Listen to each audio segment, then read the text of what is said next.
Right, so we're back to this again, and we're first job I'm going to do is I'm going to re-stuff this. We got all the goo out of it, and we've got two 33 microfarad caps here, which are going to fit in quite nice. So I'm going to drill two holes here, send these leads out, wrap them around the base of the two tags here, and then for the ground, instead of using the can as ground, I'm going to send a separate wire out through where the vent hole was, and that should work out quite well. As you can see, we have all the technology here.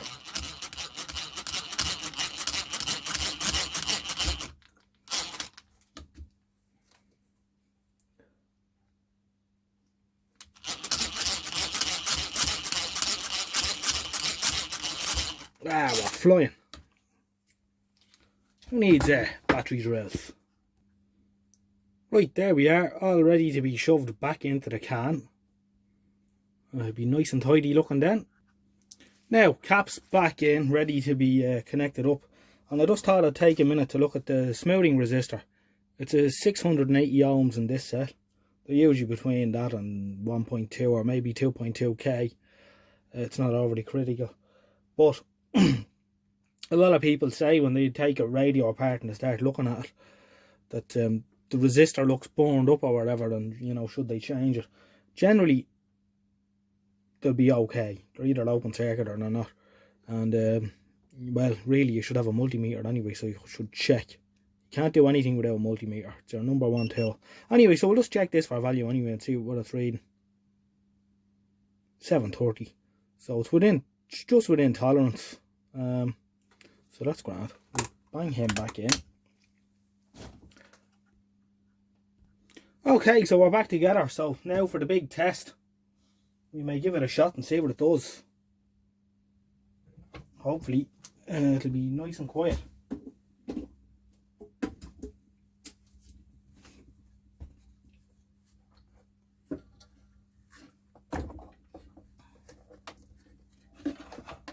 And then we can move on. Of course, you know what they say, get it right in black and white.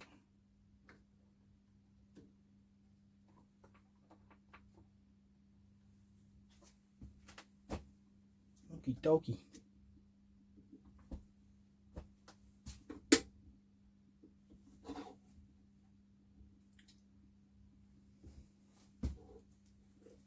Just wind it up. I started at about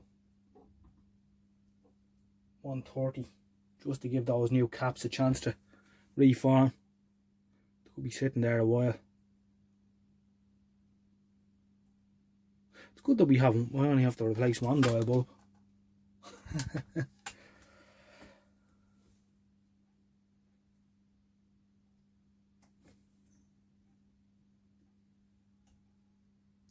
I hear music, which isn't good because I got a copyright strike.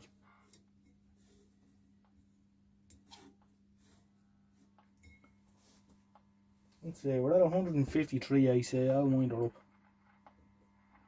I'll wind her up now, 220.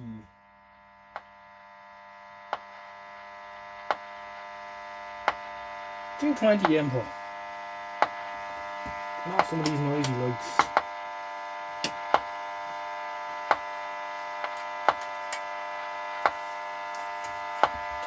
I have a nice 150 watt incandescent here. Okay. Put a nice bit of light on the situation.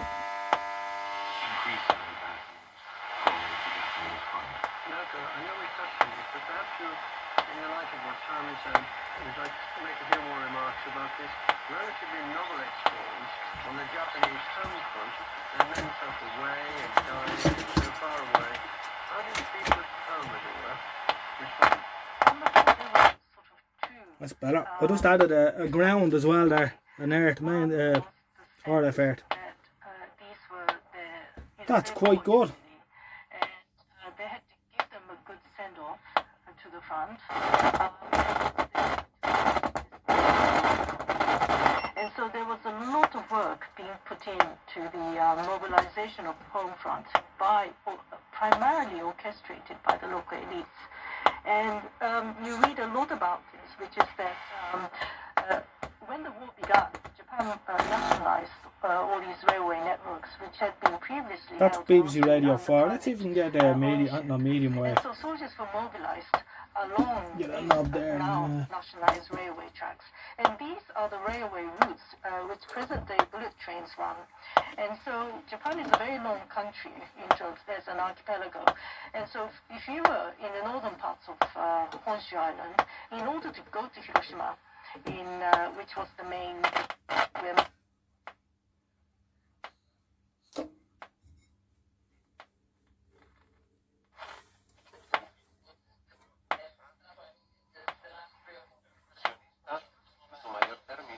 That's not bad now, considering we've only replaced 2 parts so far. We've rebuilt the smoother block and we changed the AF coupling cap just as a matter of saving our 6v6 from going into grid emission and running away. But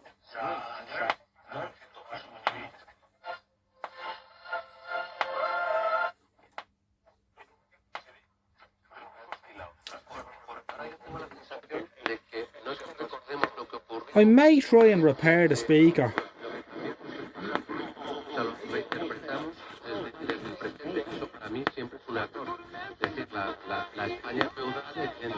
It's not that bad. Well, it doesn't sound that bad.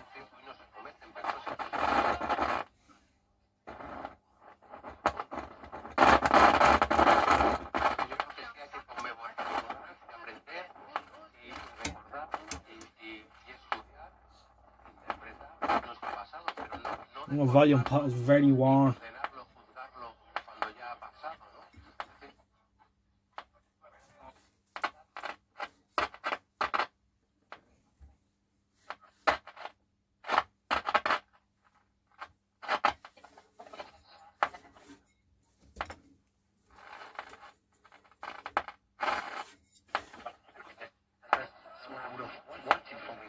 Let's see if there's something in the shortwave bands even.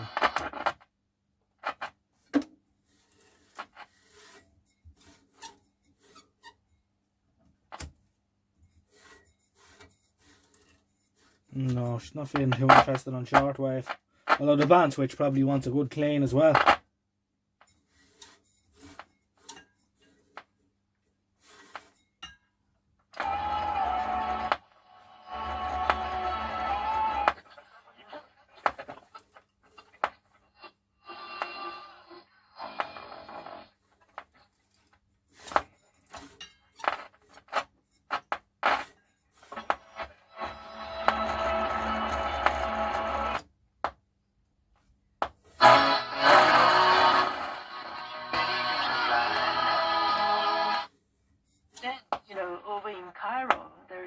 It's a fairly impressive set so far, considering how little work we've done to it. So I'm going to go in now. It's 10 o'clock here in the evening. So tomorrow, which will be a couple of seconds for you, I'm going to start cleaning up the chassis and that. And after that then we'll concentrate on the cabinet. Another day, another dollar. So we're going to have another little go at this. So I'm going to disconnect the speaker, get that out of my way, and I'm going to hoover all the dust off this and out of the cabinet as well, because it's filthy. And yeah, we'll go from there. So the dial card, I'm just looking at it there and there's no way it's correct. It's it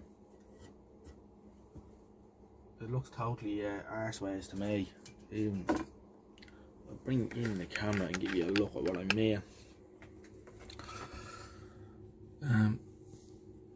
That pulley looks like it's on the wrong way around, because the edge of the pulley is rubbing up against the metalwork.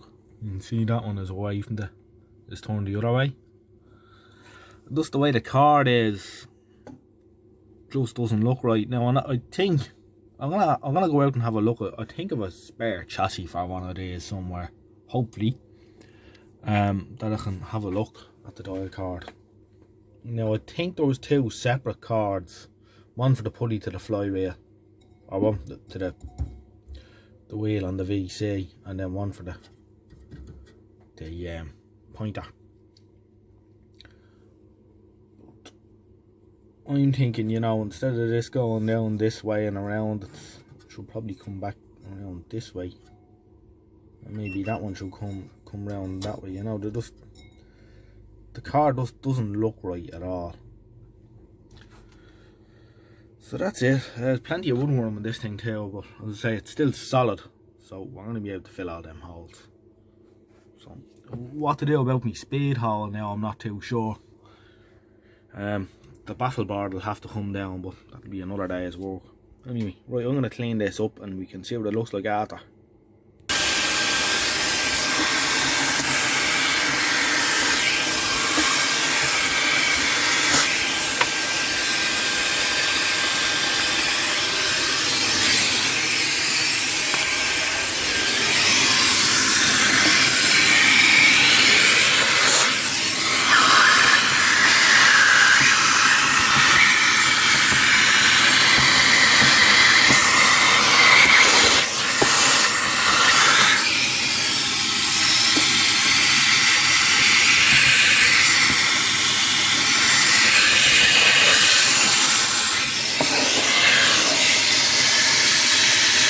Okay, so I've given the chassis and the cabinet a good clean.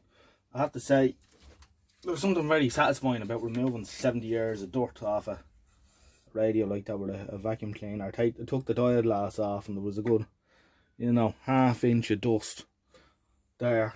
So it's cleaned up quite well.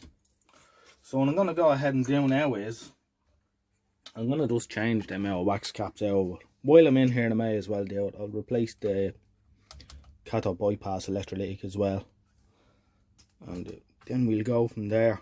It was funny finding these Sweet Afton cigarette cards in the radio. I knew a fellow who used to smoke Sweet Afton once. Of course he's dead now. But, yeah, so we'll party on. When I'm replacing these caps, I've said this before anyway, but I'll just recap on it. Oh Jesus. I snipped the cap out. I don't go near the tag strip on the valve. I'll snip the cap of the old lead as close to the body of it as I can, and then I'll get a stout compound like this here that has a good lead, good strong lead, and I'll wrap the lead of the replacement cap into a coil like so. This just saves you going near the tag strips on the valve holders and that, because they can be quite brittle, and it's easier to replace a cap like this than it is to replace a valve holder. If we can help it, we don't want to be doing that. There we go. We can now slide the old capacitor leads into the coils on the new one, and it makes a good strong connection. Now nearly there, just one more one more cap to replace, and then I'll spray the wave change switch on that. I recently read somewhere, and I can't remember where, but someone was repairing an old radio and they looked at the wax caps inside it and they said, well, they're not Hunts, so they're okay. Well, first off, you need to check them with a multimeter for leakage. If they're wax caps and they're leaky, now a lever weight on its highest ohmage range will show that they're leaky. Electrical resistance doesn't care what brand the cap it is. All wax caps are liable to go leaky. These are made by TCC, which I think stands for Telephone Condenser Company.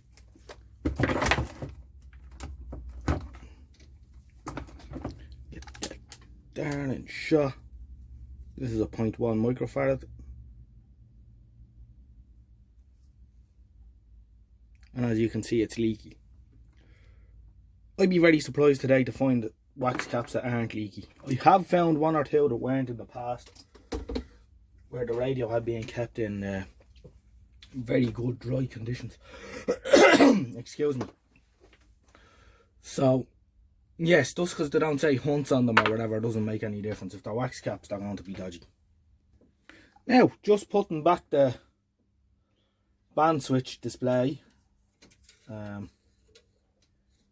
This was in the bottom of the cabinet when I got it. Let's see, shortwave one is the top one. It slides over like that.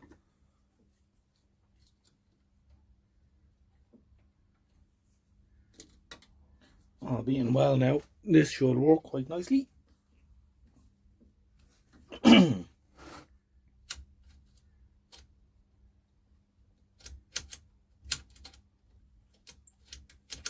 Yeah, not bad.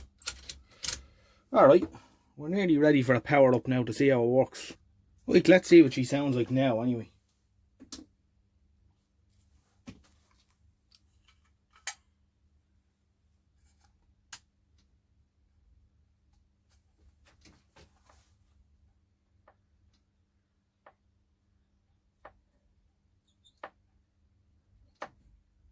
We're on medium wave at the minute.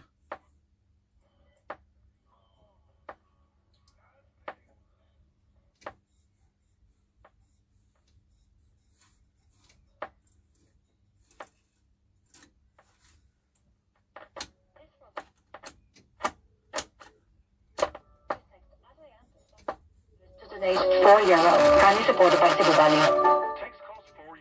That's RTE and long wave. €3.60. Service provider like Charity. Helpline 076.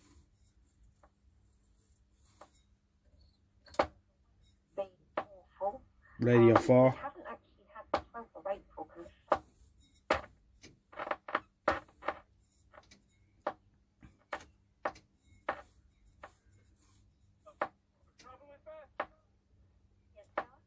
BBC Radio Wales on medium wave. 5 live.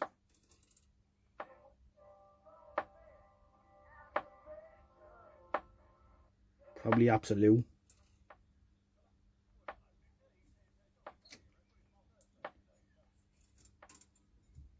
It's definitely low in gain anyway. It's not.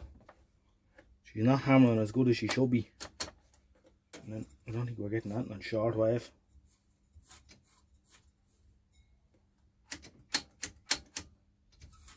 So investigations to be done, but we're working and we're well on our way. Right, there'll be a part 3 to this. Thanks for watching and I'll see you soon.